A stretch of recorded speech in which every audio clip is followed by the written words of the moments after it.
Hey basketball guys, we have news. Let's go to more Los Angeles Lakers news, but first don't forget to subscribe to the channel and leave your like. Some players are signed just to fill out the roster, and these players develop and become important pieces for their teams. As is the case of Jordan Goodwin, who was out of the rotation and when given opportunities, has shown and will soon have a permanent contract with the Lakers. Jordan Goodwin has stood out in defense, offense, and three-point shooting and has been an important player for the roster. The Lakers will sign Jordan Goodwin for the playoffs. Jordan Goodwin has found a role with the Los Angeles Lakers. This season he's found his way to the Los Angeles Lakers, and if you tuned in for their marquee matchup versus the Boston Celtics recently, you'll know he is settled in well there. Despite boasting LeBron James and Luka Doncic, it is clear Goodwin has been given the green light to shoot the three ball and generally make some plays when he is on the court. He's also shot an absurd 48% from deep on 2.5 attempts in 10 games so far for the Lakers, and while that is not sustainable, being an above-average defender who his star teammates trust certainly is. That kind of play is exactly what the Suns have been lacking, and it is puzzling that he wasn't given more of a chance to impress.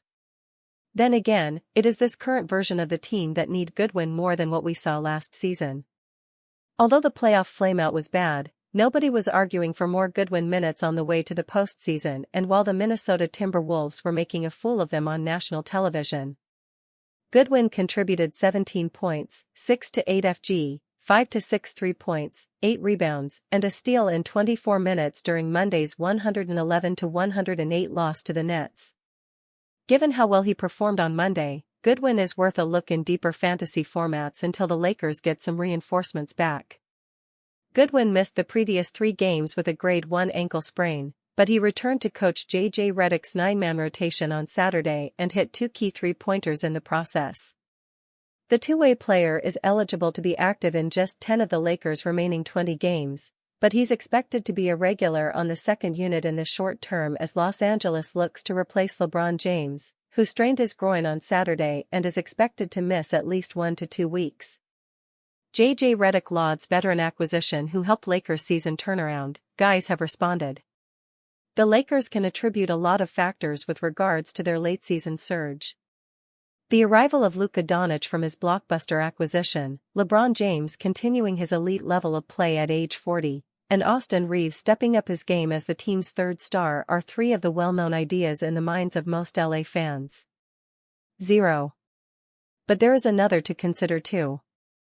Dorian Finney-Smith has been a key contributor in the Los Angeles Lakers' season turnaround. With his defense and versatility, he injected the right dynamics that catapulted them from being a playoff team into a legit title contender. J.J. Redick credits Dorian Finney-Smith for Lakers' season turnaround. Numbers don't lie in terms of how Finney-Smith has massively impacted the Lakers since his arrival.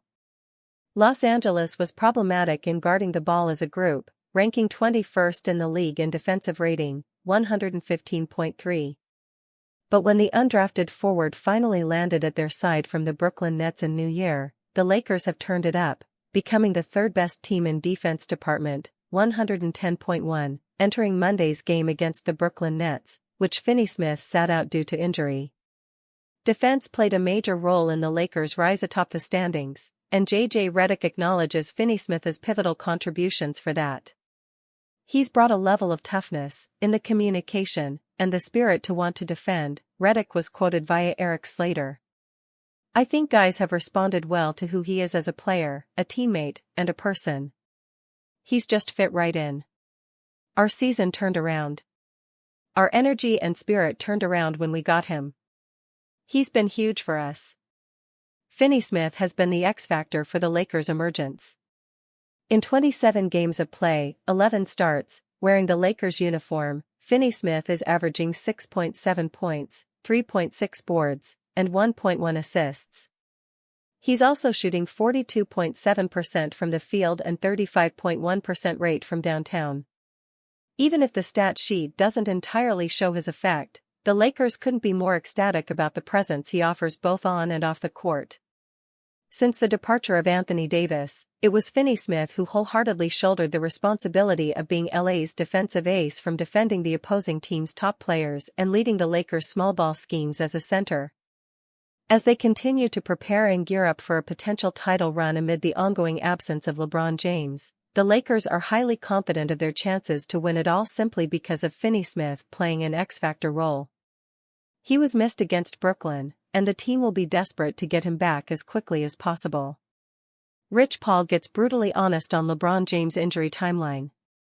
Clutch Sports CEO Rich Paul was non-committal on when his top client, Los Angeles Lakers superstar LeBron James, can return from his groin injury. "He knows his body better than anybody, so we kind of have to follow him there," Paul said on The Pat McAfee Show on Tuesday, March 11. "So I won't put a timetable on it. I'll let LeBron decide what was to be done there. He has a great trainer and medical staff with the Lakers, and Mike Natchez, Lakers athletic trainer, leads that for him, and so, I'll just be in a lockstep with those guys."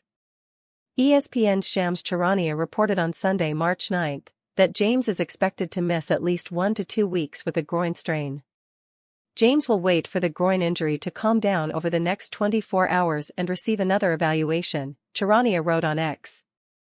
James suffered the injury in the final 6:44 of their 111-101 loss to their arch-rivals Boston Celtics on Saturday, March 8. It was a crushing blow for the Lakers, who were the best defensive team since January 15 with James engaged defensively. He is also the Lakers' leading scorer, 25.0 points, rebounder, 8.2 rebounds, and playmaker, 8.5 assists. The Lakers lost their first game without him, 108-111 on Monday, March 10, against the lottery-bound Brooklyn Nets. The 40-year-old James came into his 22nd season with the most miles among all NBA players. And he might have extended himself by playing in the 2024 Paris Olympics, where he was named the MVP of the tournament for Team USA's gold medal run.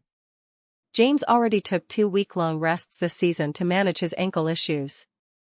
"So, there's been a lot of basketball playing for the older guys," Paul continued. "When you have this type of injury, you have to manage it properly." Paul referenced James' post-game interview in which he said 2 things popped into his mind, and one of them was his former Lakers teammate Anthony Davis, another Clutch Sports client, who was traded for Luka Doncic. Unfortunately, AD had the same thing, a little bit different, and he even mentioned that. The second thing he thought about was that. So you have to manage it with grace. Davis has been out since his Dallas Mavericks debut on February 8 after suffering an adductor strain. The Lakers, currently 3rd in the West, have the 4th toughest remaining schedule left, per Tankathon. LA Lakers fans fume at Alex Len's disastrous start for the team with 0-point performance. "Looks like he's never." With 5 games under his belt, LA Lakers fans have given a decisive verdict on Alex Len's fit with the team. After an 8-game winning streak, the Los Angeles Lakers find themselves in a slump while dealing with injuries to key members such as LeBron James and Rui Hachimura. 0. Knicks find success in Sacramento amid West Coast swing. Sure, losing to the Boston Celtics was still understandable, but the Laker Nation didn't expect a similar result against the 12th seed in the Eastern Conference, the Brooklyn Nets. Speaking of the game, new Lakers center, Alex Len, became a punching bag for fans following another underwhelming performance in the iconic purple and gold jerseys. Lakers fans question Alex Len's basketball ability. Len earned his first start of the season with the Lakers in Jackson Hayes' absence against the Nets. He played just 13 minutes and finished the game with 0 points, 2 rebounds, 2 assists, and 1 block.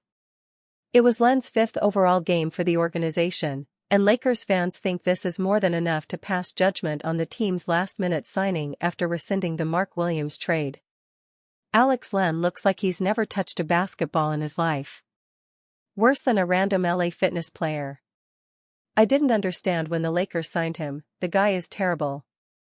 Alex Len is too clumsy with the basketball. Alex Len is truly a non-NBA player. He might be the least skilled player in the entire league. Can't defend, can't rebound, can't set screens, can't score. What does Alex Len do?" Many fans even urged the Lakers to let go of Len in favor of someone like Trey Jemison or Alex Koloko, as they are convinced that the 31-year-old is not fit for the iconic franchise.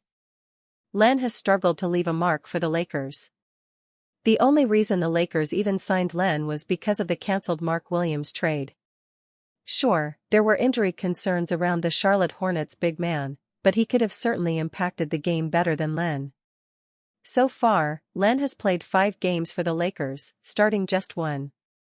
In those matchups, he has averaged an underwhelming 0.8 points, 2.2 rebounds, and 0.8 assists per game.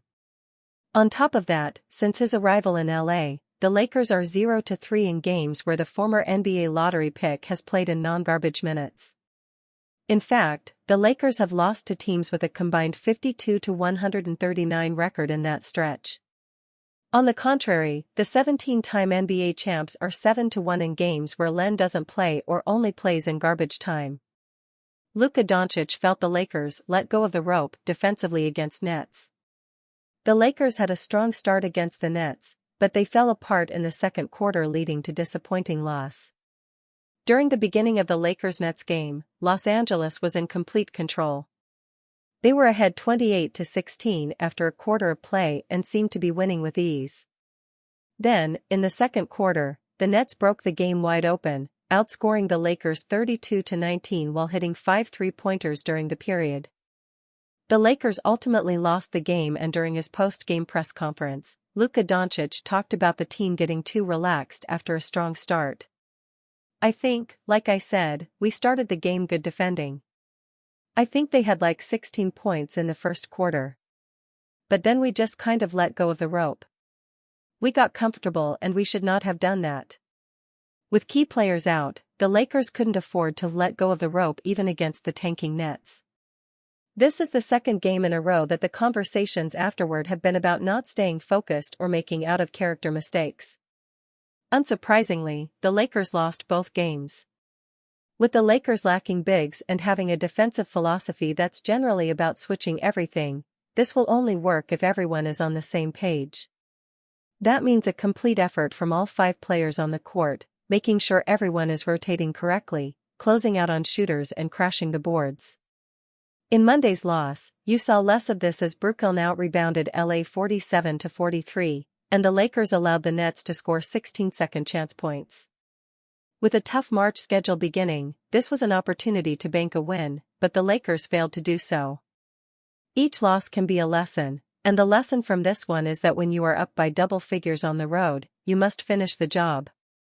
Keep doing the things that got you ahead, and stay focused until the game is over. It's good that Luka, as a leader on this team, is aware of the Lakers' failures on Monday. It'll be even nicer when he can clock this mid-game and ensure the Lakers don't drop the result. Luckily, there are still 19 games left, so Luka will have plenty more opportunities to grow with this team and demonstrate that nights like the one the Lakers had on Monday against the Nets will not be commonplace the rest of the way.